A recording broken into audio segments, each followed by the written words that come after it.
chapter. Yeah, that put you to sleep pretty quick. Good. Okay, we're gonna read the section 2 of the writing of fiction.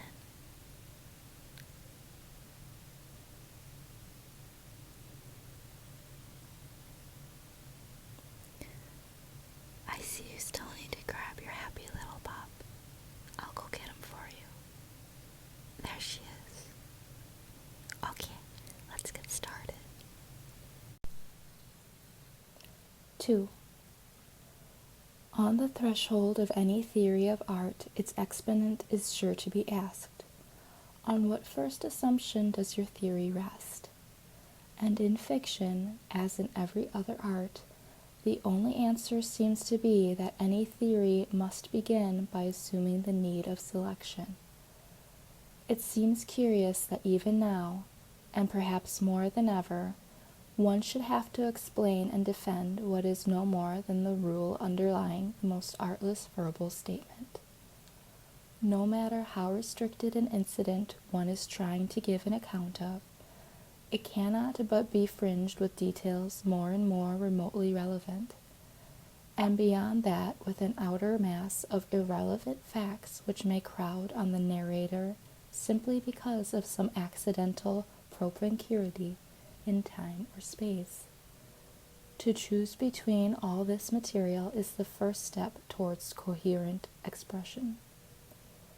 A generation ago, this was so generally taken for granted that to state it would have seemed pedantic. In everyday intercourse, the principle survives in the injunction to stick to the point.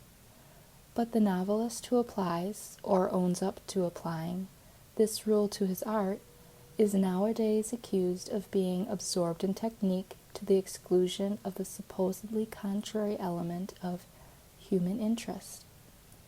Even now, the charge would hardly be worth taking up had it not lately helped to refurbish the old trick of the early French realists, that group of brilliant writers who invented the once famous transe de vie, the exact photographic reproduction of a situation or an episode, with all its sounds, smells, aspects realistically rendered, but with its deeper relevance and its suggestions of a larger whole, either unconsciously missed or purposely left out.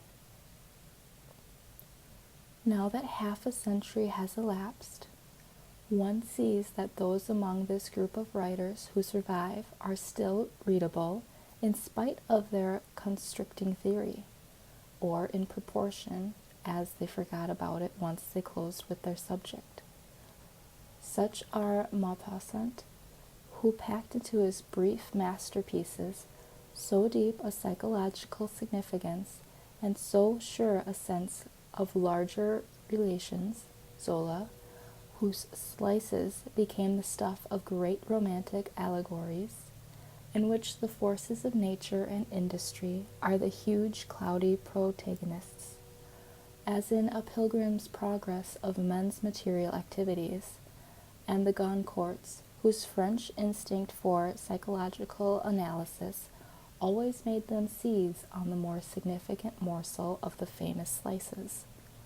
As for the pupils, the mere conscientious appliers of the system, they have all blown away with the theory, after a briefer popularity than writers of equal talent might have enjoyed had they not thus narrowed their scope. An instance in proof is Feydeau's Fanny, one of the few psychological novels of that generation, and a slight enough adventure and soul-searching compared with the great Madame Bovary, which it was supposed at the time to surpass, but still readable enough to have kept the author's name alive, while most of his minor contemporaries are buried under the unappealing debris of their slices. It seemed necessary to revert to the slice of life because it had lately reappeared, marked by certain unimportant differences, and relabeled the stream of consciousness. And, curiously enough, without its new exponents appearing aware that they are not also its originators.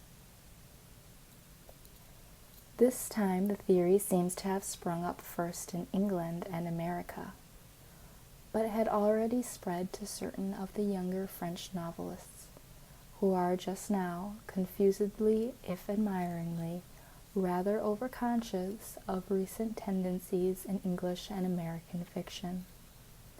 The stream of consciousness method differs from the slice of life in noting mental as well as visual reactions, but resembles it in setting them down just as they come, with a deliberate disregard of their relevance in the particular case, or rather, with the assumption that their very unsorted abundance constitutes in itself the author's subject. This attempt to note down every half-aware stirring of thought and sensation, the automatic reactions to every passing impression, is not as new as its present exponents appear to think. It has been used by most of the greatest novelists, not as an end in itself, but as it appeared to serve their general design, as when their object was to portray a mind in one of those moments of acute mental stress when it records with meaningless precision a series of disconnected impressions. The value of such effects in making vivid a tidal rush of emotion has never been unknown since fiction became psychological, and novelists grew aware of the intensity with which, at such times, irrelevant trifles impinge upon the brain.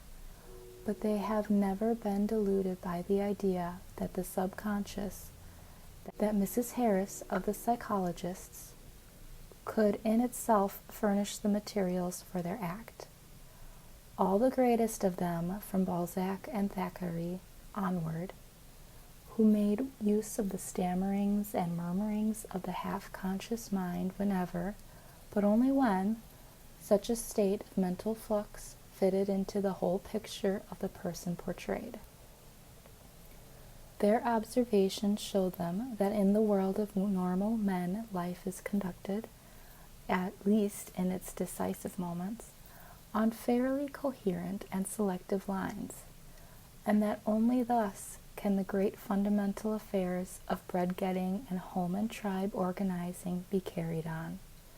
Drama, situation, is made out of the conflicts thus produced between social order and individual appetites, and the art of rendering life in fiction can never, in the last analysis, be anything or need to be anything but the disengaging of crucial moments from the welter of existence. These moments need not involve action in the sense of external events. They seldom have, since the scene of conflict was shifted from incident to character.